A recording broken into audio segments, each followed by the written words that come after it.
അമേരിക്കയിൽ ദരിദ്ര വിഭാഗങ്ങൾക്ക് ഭക്ഷണം വാങ്ങാൻ സഹായിക്കുന്ന ഒരു ഫെഡറൽ പദ്ധതിയുണ്ട്. സ്നാപ്പ് എന്നാണ് അതിന്റെ പേര്. അതായത് സപ്ലിമെന്റൽ ന്യൂട്രീഷൻ അസിസ്റ്റന്റ് പ്രോഗ്രാം അഥവാ സ്നാപ്പ്.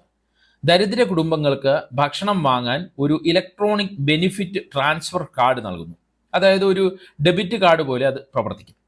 2024 കണക്കനുസരിച്ച് ഏകദേശം 4.2 കോടി അമേരിക്കക്കാർ, അതായത് അമേരിക്കൻ ജനസംഖ്യയുടെ 12.5% ആളുകൾ ഈ സ്നാപ്പ് പദ്ധതി ആശ്രയിക്കുന്നു.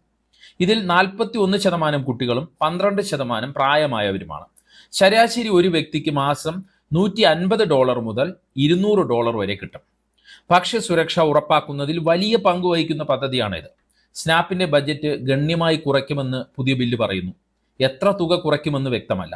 ഇതോടെ ഏകദേശം 1 മുതൽ 2 ദശലക്ഷം ആളുകൾ പദ്ധതിയിൽ നിന്ന് ഒഴിവാക്കപ്പെടുമെന്നാണ് കണക്കാക്കുന്നത്. ജോലി ഉണ്ടെങ്കിൽ മാത്രം ഭക്ഷണം ലഭിക്കുമെന്നൊരു അവസ്ഥ പല കുടുംബങ്ങളിലേക്കും വരും. അമേരിക്കയിൽ പട്ടിണി മരണങ്ങൾ റിപ്പോർട്ട് ചെയ്താലും അത്ഭുതപ്പെടാനില്ല എന്നാണ് ഈ രംഗത്തുള്ളവർ പറയുന്നത്.